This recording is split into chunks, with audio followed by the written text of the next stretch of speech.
Yeah, you don't quite understand this because this is reaching down to a very kind of unconscious level in your being. This is reaching down to one of those core issues and touching a hot button. Yeah, because here's the deal. This is a core fear for you. All of us need security, and we have core fears because of the homes that we grew up in, the Exactly. environment, the age, the kind of whatever was threatened. Yeah, exactly. And so all of us need security, but your need for security is a little bit more anxious because that wasn't guaranteed for you in your home growing up. And so it's going to kind of unravel you, and you're going to get, it might regress you a little bit. You're not going to react with your full level of maturity because it almost takes you back to that place where you're almost like a child again, and you feel that fear in a way you can't even put into Which words. is the crux of the matter here, and this leads to the solution. What do you do about this?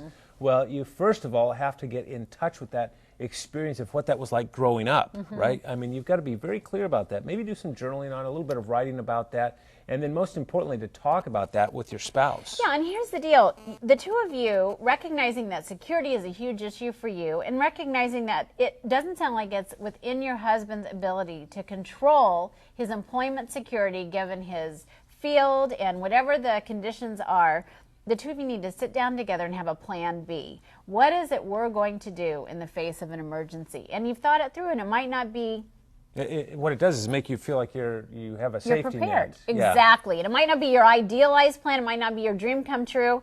And you need to be willing to make yourself part of that, of meeting those security needs in a way that's good for your family, so that it's not all resting on your husband to take ownership of your fear if the crisis occurs. Right. It's that emotional safety net that'll make you feel more comforted in this kind of rather than just feeling like, man, we're living without any kind of security or any kind of net at all. Exactly. It lets you feel like, okay, I can get through this because I know if it really gets bad, we've got a plan. We've got a plan. And here's the other thing. Just remember, it's very threatening to have your spouse bring up issues that make you feel like a failure when it comes to your vocation. Right. And it doesn't matter if you're a man or a woman. You want to feel the confidence. You want to feel the support. And you don't want that to add to your already internal anxiety about your situation. And that's why it's so important. And what we want you to do is talk about what it was like growing up and having that fear and feeling that. So it's not about your doubt of him. It's about your past and how it shapes who you are. And it's something the two of you can kind of take on together. That way, when he understands it, he won't